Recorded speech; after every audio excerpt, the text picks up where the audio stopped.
All right, all right, all right.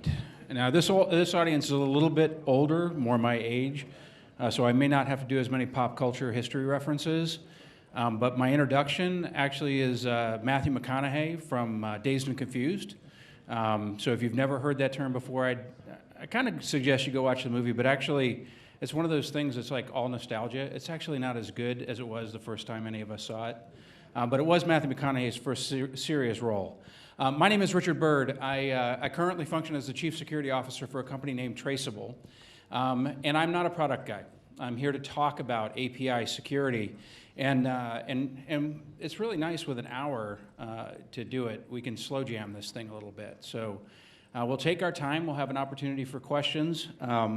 Hopefully I'll be smart enough to answer them. But more importantly, what I'd like to do initially is at least give folks a little bit of an indication why you should even listen to me. Like, where is this guy from? You know, why is he talking to us about API security? So we'll talk a little bit about myself, and for some folks I may look familiar. I've actually been speaking about cybersecurity topics now for, goodness, about 5 or 6 years. And before I started on this particular part of my career journey, I spent 24 years in the corporate world. So I was you for a number of years. I started out my career in the middle 90s as an accidental technologist. Any accidental technologists in the room?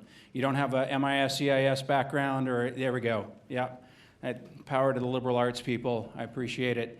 I graduated with a degree in poli-sci focused on international relations theory and a minor in Japanese language, none of which I ever used ever again.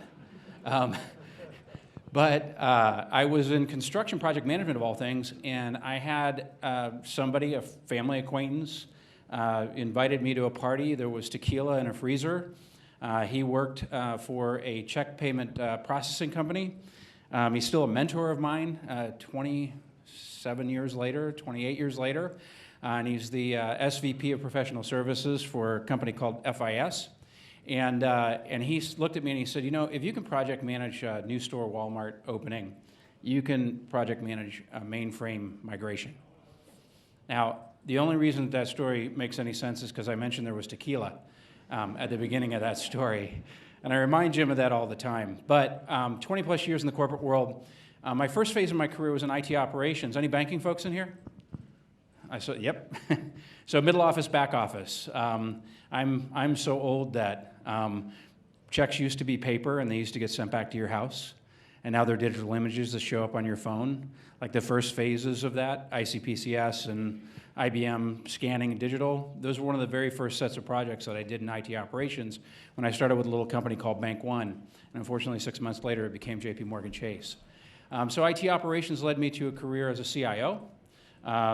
The other economic downturn led me to not having a career as a CIO. And I was invited back to JP Chase to become one of the initial group that started centralized information security as a function. And what I'm particularly known for was I was the only guy dumb enough in the room when they were doling out domains to say, yeah, I'll take identity. So I ran identity for JP Chase. I was the global head of identity for all of the consumer businesses. And all of that to say, none of it makes me an expert. I just took the bruises, the beatings, and accumulated scars long before most people did in the identity space. You know, who's old enough to remember the beta VHS arguments over RBAC and ABAC? Yeah, fine-grained entitlements versus role and profile. Yeah, that's the kind of boring stuff that I used to do. So I'm not this guy, though. I do get this fairly frequently, and I'm also not either of these two guys. I've been confused for both. And now, like you can see, actually, this picture of me was doing a keynote presentation at a conference. You can tell that I've gotten grayer now that I've been in API security for a few months. And I'm hoping that in another couple of years that I'll actually become this guy. So hopefully it'll all kind of come together. So that being said, before we even talk about APIs, and like I said, we have an hour, so we're going to take a little bit of time. I'm not going to rush through things. I want to make sure I hit some really important topics with you all. But we do need to talk about the history of technology. Like many of you, even though I was a non-traditional technologist, I came up, in a family that had at least one alpha nerd. That alpha nerd happened to be my uncle, and I remember middle-ish to late 70s playing Hunt the Wumpus on his TRS-80 in his living room. And he also had this bad habit of collecting mainframes. When companies were finally getting rid of the assets, he was working out deals to get mainframes down into South America for hospitals and agencies that needed compute power, and he was repurposing them. And unfortunately, that means that when he died, he still had 3 mainframes in his garage. It was a big garage, obviously. But when we think about tech history, I love this picture because it should remind us all about what's most important about technology to begin with, which is data. Right? Everything is data. And when we look at this, when we think about how data was transported back in the late 50s and early 60s, where this computer room represents it, you guys see all the mechanisms already there. The tape reels are in the back. Right? There was no, let's just move this data from this application or this data store into this application. Right? It was air-gapped on so many different levels. I'm intimately familiar with air-gapped as it related to identity. Most people don't know, but in 1961, that was the creation of the first password and account structure. It was actually IBM equipment, but MIT grad students that did it, and I love this story. I know it's not about API security, but I have to share it. The reason why it's so cool is the MIT grad students were given accounts and passwords so that they would have 4 hours of dedicated compute time to be able to operate the IBM mainframe. And it took them exactly 11 hours to figure out how to hack it and sell each other their compute time. This is the entire basis of our digital world, folks. Like, grad students figured out how to sell each other their compute time for economic gain at the very beginnings of our compute experience, right? So when we think about what happened after mainframes, up rises client servers. Well, technically up rises mid-ranges, and then up rises client server. And so when we think about the intersection of technology and security history, this is what the next 30 years looks like, pretty much. Now, I always love to caveat this in a room full of security folks. I'm one of you. Right? I'm not throwing stones, right? The job is very, very hard. Having been a CISO for a multinational global company, the job is very hard, right? And it's also very frustrating because our job is to keep bad things from happening. Yet we never really get credit for that, right? We get credit for fixing all of the mistakes and problems that manifest in our environments over and over and over again. As a matter of fact, you've probably heard this a number of times. The problem with today's world is that CISOs really need to be police officers, but we're paid for being firefighters, right? And that's really unfortunate because if organizations, executives, I know this is an executive track, if you're in this room and you're listening, avoided damage and avoided catastrophe is valuable. That's what you should be figuring out how to measure your teams on, not how they reacted in your last incident, right? And this is really, really important because I'm one of those folks 5 years ago as a CISO that was so fried and burnt out that I decided I needed to do something different. And I was going to take a 1-year sabbatical. And you know what? When you go play around with startups and solutions, you find a world that you never want to come back from. If that was your world, managing that security frontier for large enterprises and companies. So when we think about what technology is all about, I'm going to come back to those tape reels in that IBM mainframe computer room. It's all about data. Everything is desperately seeking data. And this is what makes APIs so incredibly important, right? With APIs comes the opportunity for unleashing massive amounts of business value. Like, we literally are on the very verge of a kind of technology utopia that we all as technologists have been yearning for years and years and years and years. Now, fortunately, patterns in history suggest we're going to screw that up too. And when we look at this desperately seeking data reality, we think about how APIs rose to begin with. APIs, the application layer, the ability to access not just data, but services, in that HTTP layer, became really, really interesting. Actually, I'm fascinated by the Twilio story, '08. The business pitch that the founder of Twilio made was, I can make your telephony life better with 5 APIs. The story's legendary. And literally just ran an API to collect and aggregate the information about the funders and their cell phones and their information, and the funders looked at him and said, you got my money, right? They immediately recognized that there was this incredible power being accessed through APIs by working at this magical layer 7, for those of you who've been around for a while, this magical application and services level. But everything in the API space is starving for data. And this is a really interesting connection point with the most recent activities that have been going on around ChatGPT. So if you can think about what my everyday role is like, it's things like this, but it's also meeting with customers, it's also meeting with analysts. And I have had 8 analysts in the last week and a half who said, well, geez, Richard, what are you guys doing interesting with generative AI? And I'm like, well, what we're doing interesting about it is trying to protect the world from it. Because LLM AI may be the most data-hungry thing we've ever seen in our lives, right? When we look at generative AI at its current state, what it really is an incredibly cool search engine. But what do incredibly cool search engines need? Massive amounts of information. And what's really fascinating with this reality that everything is desperately seeking data is we have a number of companies that we're working with that have gone, you know what, this is super interesting. We're really interested in ChatGPT and LLM AI. But what we're really not interested in is exposing our enterprise information to the collection engines for ChatGPT.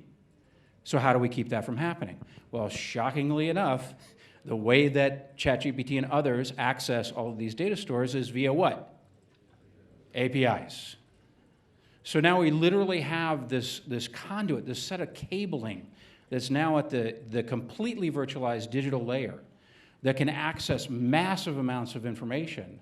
And more problematically, it can access massive amounts of information without A, you knowing about it, or B, you giving it permission to do so. And so this world where everything is hungry for data is going to get more complicated for us from a security perspective. It is really fascinating talking with these large enterprise companies going, well, LLM AI is just way too expensive for us to build our own internal instancing. We're not really super excited about the idea of moving all of our clouds, all of our data to a cloud instance specific for AI. How are we going to gain operational advantage out of all of this data when we don't want to show all of this data to everybody in the world, especially the bad guys? And I'm an old security guy, so I'm always worried about the bad guys most of all. So we think about this data-hungry world. And now we arrive at this really fascinating place where all of the history of technology, all of the history of security, and all the lessons that we learned get completely invalidated and thrown out the window, forgotten about, unfortunately. Because I'll give you a great example, and we're going to do a little exercise together. I believe in interactive presentations. So one of the things that I find amazing is that on a scale of utilization, we're all over the map when it comes to APIs. There are a lot of companies that I talk with and I say, how many APIs do you have? And they go, none. And I go, well, none that you know about. Because you're exposed to third-party APIs, you're exposed to probably some developers that are utilizing internal APIs. But as far as APIs that are traversing to somewhere, to an endpoint, collecting data, I get it. A lot of business value that's associated with applications that are still on premises or data centers is bound up and locked in that model because many of those applications couldn't be refactored to the cloud already. Actually, Satya Nadella 2 years ago said something. He said that we've reached peak cloud convergence. Now, there's a lot of things that I don't like to listen to Microsoft about, but when somebody that's running Azure AD says peak cloud convergence, I'm curious. Like, what does he mean by that? Like, he doesn't mean that we're done selling cloud. What he means is that if you haven't refactored it already, you ain't refactoring it. That application, if it's generating business value, is fully depreciated, it's sitting in your data center, and it's too complicated to go through a multi-phase process of gaining back all the business value that you currently already have with it, you're never going to move that to the cloud. You're never. It's a hybrid world, right? And so when we think about somebody saying, I don't have any APIs, it's either I don't have any APIs that I know about, or I don't have APIs yet, right? And the reality is they're going to have them. Now, I talk to other companies that are like, everything that we do is API driven. We have 50,000 APIs. Working with a company right now that has 60 billion calls a month. I had to remember the number because it's so terrifying. And so we have this broad diversity of deployment. But unlike some of the other phases of technology evolution, we have huge business demand and interest in driving the API economy further, right? People are recognizing the business value that they're achieving. Except I walk into places and I go, well, cool. How many APIs do you have? And there's crickets. I don't know. Now I'm talking to CISOs, I'm talking to chief security engineers, I'm talking to any number of senior executives, and then occasionally they'll bring folks that are working hard in the other areas of the building and ask them, how many APIs do we have? I don't know. How many groups do we have developing APIs? I don't know. How many places do we have APIs stored? I don't know. Now, this is really fascinating to me because I will say this is a unique element of technology from a historical perspective. Never has a technology or protocol been in place for so long that we know so little about. Never. I'll give you some brief examples of this because a lot of times when I raise this point, people go, well, now this is super scary, right? Like, I don't know when it comes to how many APIs do I have, where do they reside, and what are those APIs are doing. I mean, that's super scary, and it's a really big problem. Because APIs have been around forever. We talk about APIs like they just sprung up 10 years ago. Like APIs have been around forever from a technical perspective. But then people go, well, they've been out in the wild for so long, and there's no way that I can get my arms around them. Now it's time for audience participation. Let's think about the things that we've experienced in the course of our technology career. Anybody ever asked this question when you walked into a data center once? How many firewall rules do we have? Do you remember a time when the answer to that was, I don't know? I do. How many VMs do we have? That was one of my favorites. Like, we were propagating VMs like they were a virus. Like everywhere. You get an instance, you get an instance, you get an instance. How many VMs do you have? I don't know. Old mainframers. How many MIPS are you using? Like, I hear some confirmation here, right? And think about it, moving it into the web application space, right? The CASB wouldn't exist if we could have answered the question, how many web applications are our employees using, right? That was always terrifying. I was one of those CISOs. How many web applications are your employees using? I said 37. I knew for sure, and they did a scan, and it was 814. So there are times in our history where I don't know has been the answer, right?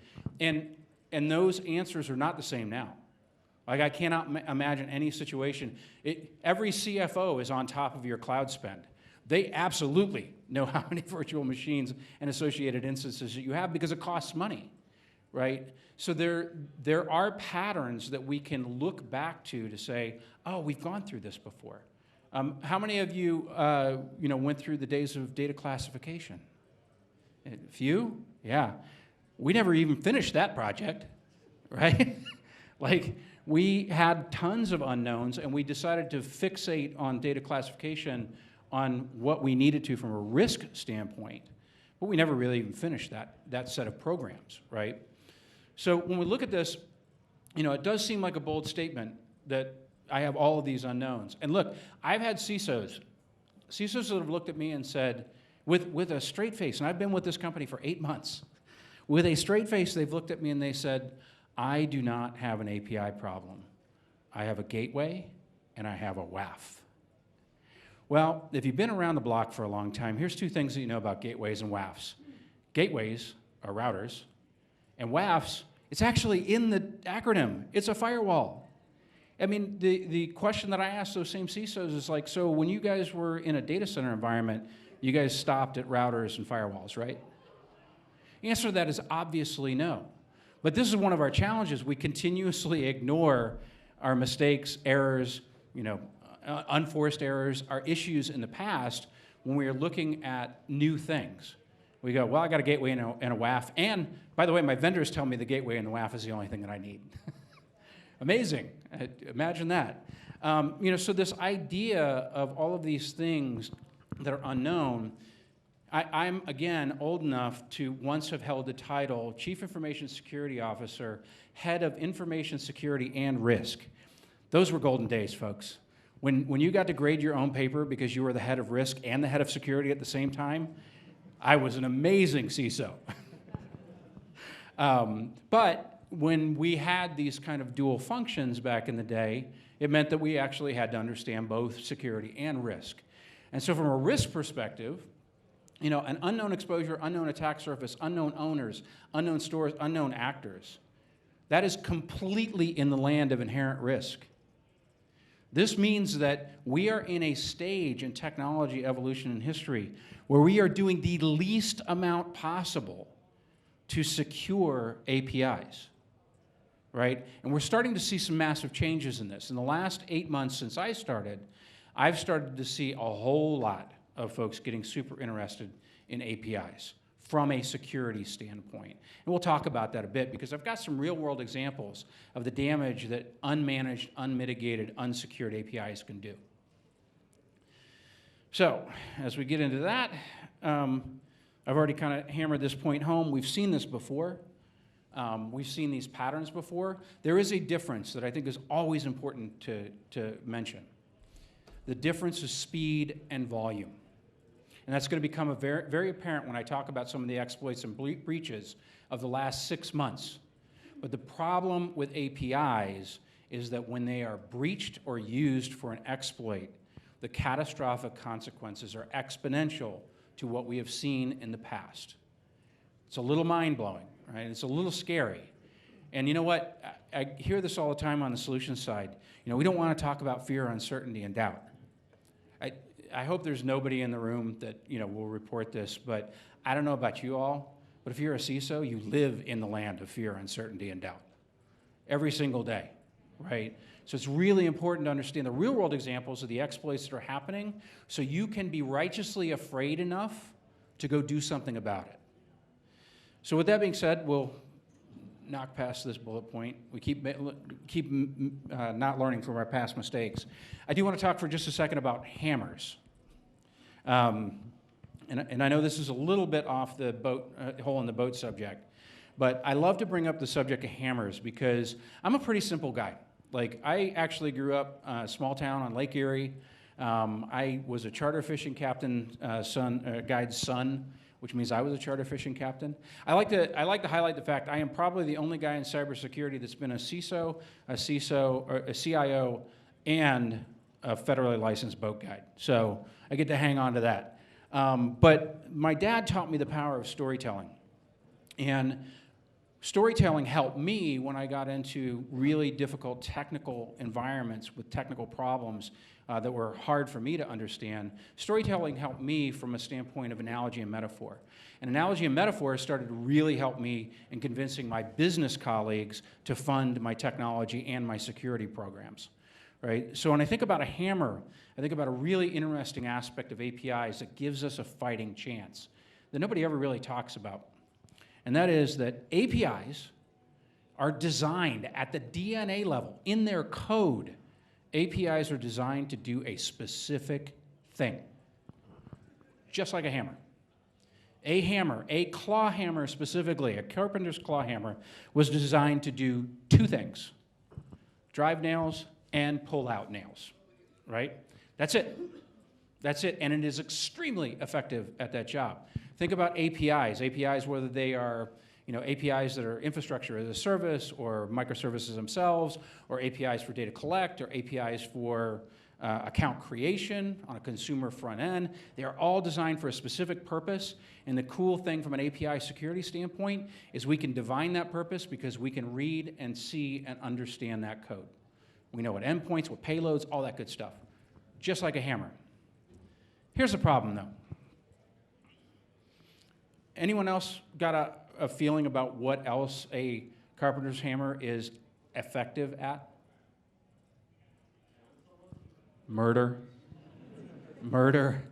Like the first time I shared this with my two founders at Traceable, one of them looked at me and he goes, "You're so dark, you must be a DC character."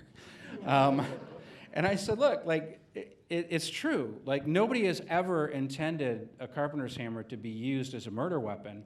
That doesn't, A, negate the fact that it can be, and B, it doesn't negate the fact that you absolutely have to understand the context of the hammer, right? Its environment, its situation, where it's at, right?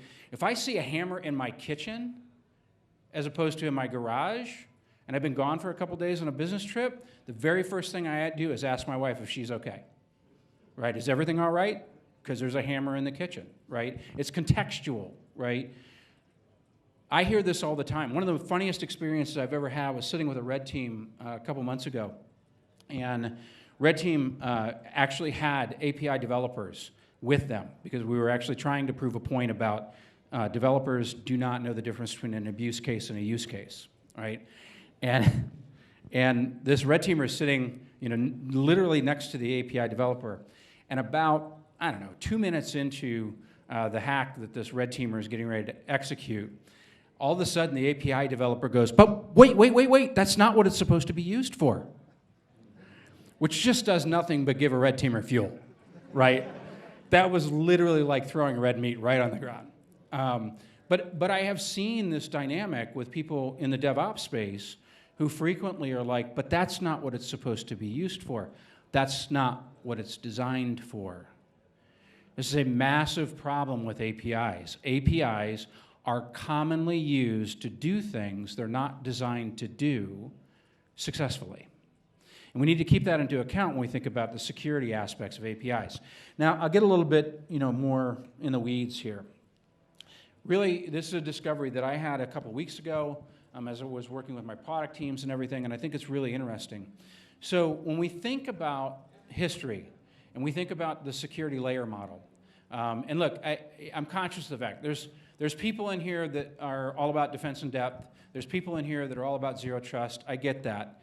But if any of your companies are espousing either zero trust or DID, and you get hacked through a VPN, you're doing neither, right?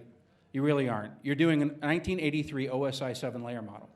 And as much as we hate to admit this, the reality is that our entire world, if it's not us, it's our partners, are defined by an excessive use and abuse of the OSI 7 layer model. So we still talk about layers. In fact, when I came up with this concept, I did not want to do the bandstand diagram. I was like, I don't want to talk about layers anymore. And what's really fascinating about the security trades is we are forced to. I'll give you a great example of this. I've been involved with Zero Trust now at the standards and speaking level for a number of years, and I work directly with the founder of Zero Trust, John Kindervag, and I egregiously drop his name all the time. And I had to correct John a couple months ago when we were doing a speaking engagement. I was like, you have to stop saying you're all about Zero Trust and then say the goal is to drive everything to policy security at layer 7. That's because you're still talking about layers, and we're trying to not talk about layers. And John looked at me and he goes, we can't not talk about layers, right? So now we think about this layer model. What's really interesting is we start to think about the security applications that were associated with the layers, and we think about all the things that we've put in place over time. Database security, networks and firewalls, so on and so forth, right? Which means that up until this point, this moment in time, in this room, it means that you had to have a certain amount of expertise in order to be able to hack or breach those particular levels. The one that I like to use all the time is DDoS, right? So I'm a guy in 2000, I think it was 11, lived through the Syrian Electronic Army's DDoS of all of the major banks in the United States. It was a horrible, horrible few weeks. It's actually why Blue Coat became a thing, because all of us were in desperate need of an ability to be able to shift traffic so that we didn't close up shop and turn into a hard shell, which is exactly what happened to the banks. You know what the bad guys had to do that? They had to amass tens of millions of email clients. They had to go take control of multiple machines. Like, think about the work effort that those hackers put in to lock up all of those banks. And you know what? Today I can do it with an API and a bot army. If you are a digitally enabled organization, which has huge dependence on, say, your online channels to do any kind of business, all I've got to do is take that app down. And I can do it with an API DOS. And I can do it with an API DOS, and I can be dumber than a box of hammers. Like, this is not high-tech stuff. Like, literally, if you think about, I'll be real specific about the T-Mobile breach. The T-Mobile breach was 70 million records that were taken because a contract developer did a fix, put it into production, forgot to re-enable encryption on the endpoint. It literally took an automated bot finding the publicly exposed endpoint and just an immediate scrape. Like, this is not, nuclear science. This is not rocket science. API hacks and breaches of the last 6 months have proven to be some of the dumbest breaches that we've seen relative to the mechanics of that. Regardless of every time that you've seen the company that got breached put out the statement that says no credit card numbers or bank account information was stolen, and it was a highly sophisticated attack. Really not so much. I love sitting in a room with cynics because I see your head nodding. You know that probably the only highly sophisticated attack that we've seen recently is nation-state oriented, Golden SAML attack, SolarWinds. Like, most of the breaches and attacks that we see are just replays of what we've seen in lower levels of the stack, and this is why this is so important. The reason why I have to talk about layers is because everything has moved to layer 7, or it's in the process or progress of moving to layer 7, which means that APIs now represent a universal attack vector. I can do stuff to you that used to take me a long time and a lot of effort to do to you through APIs. Data exfiltration, DDoS, fraudulent account creation. You go down the laundry list, I now can do it all from the API tier. I think there's a really fascinating example going on currently with BMW, Mercedes, Toyota. We won't get into Hyundai and Kia. That's a whole different class of problems. But you may have noticed in the news cycle over the last couple months that Mercedes and Toyota and BMW have confirmed not only have bad actors been able to leverage car-specific APIs for vehicle issues, they've been able to use those car-specific APIs to get back to core systems within those companies. Now, that's terrifying because I know it took years, from personal experience being on the CISO side, it took years for bad actors to figure out how to go through customer interfaces and get to core systems. And there were a whole bunch of people who said it was impossible and it would never happen. And that was completely wrong. But in the course of that process, it took the bad actors a long time to figure out how to do that. Functionally, it took the bad actors about 3 months to figure out how to get to core systems through vehicle-borne APIs. So we're talking about acceleration, speed, and volume when we're talking about APIs. So with this universal attack vector, I can do it all, right? The great promise of the web, everything is going to be on the web. It's like syndrome. When everything's on the web, everything's in the bad guy's hands too, right? Like, this is a really frustrating reality, but it is also a data point that many, especially executives, but many security companies are not making, right? They're not connecting these 2 points. They're not recognizing. I'll give you a great example. How many breaches in the last 12 months, if API security is really an AppSec thing, how many breaches in the last 12 months have been application vulnerabilities that have leveraged APIs? 0. Now, it's where we put all of our effort for API security. We say it's an AppSec program, and we got to sort out how to make dev and sec play together nicely. Look, I've been doing this for 30 some odd years. The day that somebody figures out how to get dev and sec to play nicely together, like, you are going to be the wealthiest person on the planet. Like, it's just that simple, right? We come from the problem equation from different ends of that problem state, right? And we're always going to have some amount of tension. But when we think about this idea that APIs can be used as a universal attack vector, and we think about it hasn't been one single API breach or exploit that's leveraged a application vulnerability, but the big headline news that has been API breaches has been things like API DOS, data exfiltration, and internally we're not making those connections from a security standpoint. Those are recipes for a really bad day sometime in the very near future. Right? We have got to figure out how to explain the threat that we're looking at here in a way that resonates with our business leaders, because business leaders still make the decisions, they still fund the projects. I'm always sensitive to that reality. So one of the things that when you think about it, the title for this thing was A Hole in the Boat. And I think the problem that we have is that when we think about a hole in the boat, a lot of times the answer is I just got to go buy more stuff. I got to get a bigger boat, right? The hole in the boat's not really the problem, with one exception. The hole in the boat actually is a problem because you fall out of the hole in the boat, and the real risk is all the APIs, right? The APIs are the great white. The APIs are the thing that are going to kill you, right? That need for the bad guys to get to the data and the leverageability of APIs to execute on that strategy, the APIs are the problem. It's what's in the water. We can keep bailing the boat out. Like, I've been doing that for years and years and years as a security professional. Right? Do more with less. Like, somebody asked me once on the solutions side, they were like, what's it like to be a CISO? And I said, well, when I was a CISO, I said I had a fantastic year, huge uptake in a number of programs that I was running, got hundreds of applications onto secure platform solutions. And I said, you know what? I said, at the end of that year, when I talked to my boss did not say the following thing: you slayed it, I'm going to give you 30% more money. My boss looked at me and said, great job, do the same job, more improvements for 10% less this year, right? We all are like schooled in how to bail the boat out. It's not the holes in the boat, it's the sharks in the water that we need to be worried about. And those sharks all have APIs for teeth.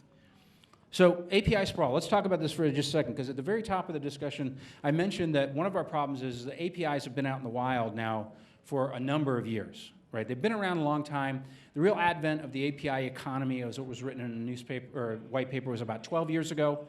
If we kind of bring it forward, where we've seen explosive 100% growth in the use of APIs, company over company, has been in the last 3.5 years.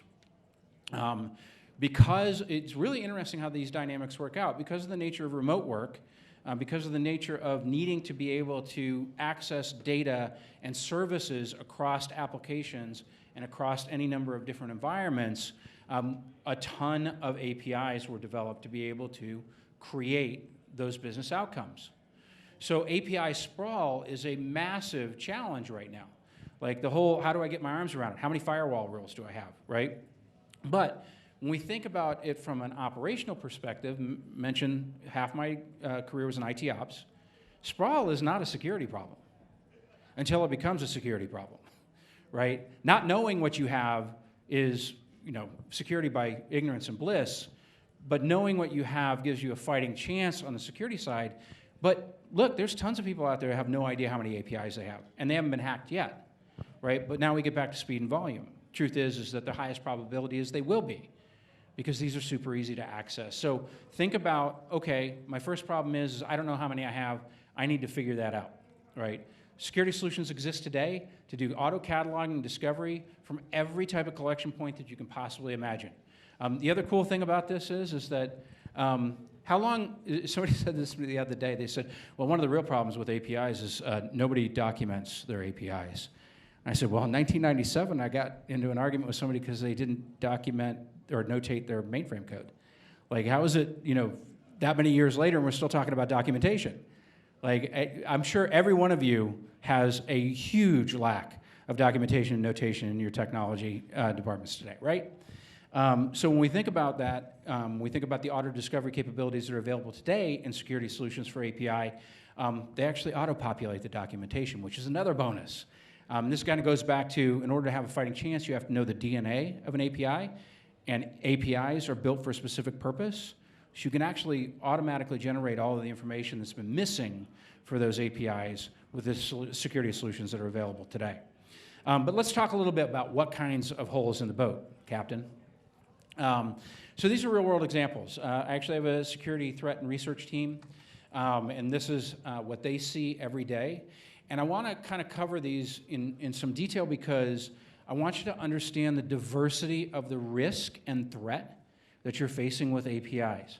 Kind of walking back to that statement I made about APIs are currently treated as an AppSec issue, but let's talk about what's really happening when it comes to API exploits.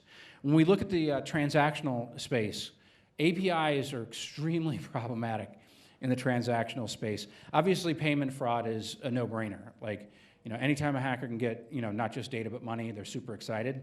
It's kind of like a bonus for them. But it's the types of payment fraud that we're seeing that are really interesting. An intersection of business email compromise, and here's the letter to the CFO, and click this link. Well, guess what? Links API, right? There's all kinds of interesting mechanics going on in how payment fraud is changing by leveraging APIs. So think of a combination of something like a man-in-the-middle attack, where the API that's being provided by the person sending a business email compromise attempt, to a CFO, that link that for the payment looks like it should be a payment link, and yet it's actually an API that is sending those funds to someplace offshore and nefarious, right? The way that bad actors are figuring out how to use APIs is mind-blowing because it's growing exponentially every single day. I have a great example, one that I really love to share in just a minute. Excessive usage of pay-per-use APIs. This one's really fascinating. Now, I know where crypto's gone over the last couple of months, but if we go into last year, a number of crypto exchanges were offering $100 of compute for every new account that was created, right? Guess how many dollars worth of free compute those bad actors got with API, using API abuse? It was about $17 million. That's across a couple of companies that I'm familiar with, right? Just $100 at a time, what's the big deal? Or $300 to sign up for a new checking account, or whatever the spiff or whatever the bounty is, if it provides economic benefit to a bad actor, they're going to go take a look and see how they can get into it. So when you see these one-time payments or these one-time bonuses happening, those are almost all API driven, and they're being exploited like crazy. Scalping, do I have any sneakerheads in here? Nope, no sneakerheads. Do you have any huge music fans? No, well, a couple. Try and get a Miley, or try and get a Taylor Swift ticket, all gone. Right, we tend to associate that with bots. Bad actors have gotten actually much, much smarter. They're using APIs to scalp these tickets, right? So it's actually almost instantaneous exchange. There's a whole economic food chain that's going on where they use the bots and the APIs to be able to corner the market on these tickets, and the APIs are then actually used to route them directly into a dark web exchange for additional monetary gain, right? These tickets can change hands 3, 4, 5 times before they show up for you on the Ticketmaster site that says, here's tickets that you can buy from somebody else, and it's $2,700 for the ticket for you to go see whomever, at Red Rocks or whatever arena. So this whole scalping process with APIs is mind-blowing because the economic cost is really interesting, right? The economic cost to the retailers, think about the sneakerhead example. If you're a shoe fan, the economic cost is that if I log in 4 times on 4 special offers because I'm a VIP for these Nike Air Jordans and I don't get them the 4th time, probably not buying Nikes. Right? Now we start to see commercial exhaustion on the consumer side because everyone's getting cornered out of the market because of the scalping and the API hacks that are happening to corner those particular markets. Authn AuthZ. So this one is a personal issue. I mentioned I was in identity for a long time, really well known in the identity space. What is any identity people here? What's the least secure, most horribly secured layer in identity? Authorizations? I mean, it really is. Like, we have authentication, right? We actually have authentication down if we would just keep our users from screwing it up. That's a whole nother subject for a different time. But when we think about the authorization layer was never really built with security in mind. Authorization, Authn AuthZ, all the auth calls that are out there were really built to be able to access fine-grained elements within applications and within data stores. What do APIs use? Authorization. Matter of fact, that's what drives APIs. They are working at the fine-grained layer. That's why an API can go out and pick specific data elements out of a data store that it needs for a business transaction in some other application. They all operate at the authorization layer to be able to make that magic happen. And as we just said, it is the least secure, most poorly secured part of the entire technology stack. So we're seeing a tremendous number of authorization hacks and hijacks and account takeovers that are happening at that authorization tier. And finally, leaky APIs, right? Simply forgetting to put encryption back on an endpoint after you've done some type of fix. So we're seeing those leaky APIs happen a lot. What's the financial cost? Right now, there's an estimate that's currently running around from the API security providers of somewhere in the neighborhood of $40 billion in economic impact. And that $40 billion is lost revenues, that $40 billion is fines, and so on and so forth. But here's some of the big ones. Just in the last 6 months or so, Optus in Australia, a publicly exposed endpoint, data exfiltration, no encryption, gone. They're being capped at a $2.2 million under old laws, but their new fine would be $50 million under the laws that were passed because of the Optus breach, right? Equifax, $575 million. Uber, I always like the number, it was $150 million in fines, plus the $100,000 they paid to the ransomware takers. And then when we look at security spending, T-Mobile announced after its 70 million customer breach that it was going to increase security spending by 150 million. Right? These are real-world costs and impacts from API exploits specifically. I already talked about BMW, Mercedes, and all that. I wanted to touch base on a quick couple of attacks. This one I thought was really, really fascinating because I thought about 10 different ways that I would have caught this when I was in the operator's seat, and then I realized that none of them would have worked. What we had was, we found with an actual customer, what we had was IP traffic that was coming in from an IP address, US-based IP address. But there was something really strange about the traffic itself in terms of volume and what it was attempting to do, which was new account creation. From a WAF standpoint, these calls were going right through the WAF for new account creation. Because of what we are able to do with telemetry and all of the contextual information that we're able to acquire about an API's behavior, what we discovered is a bad actor was leasing IP space in the United States as a leaping pad for 7 sanctioned nations. And all of that new account creation was coming in from Syria, from Korea, from any number of embargoed nations, right?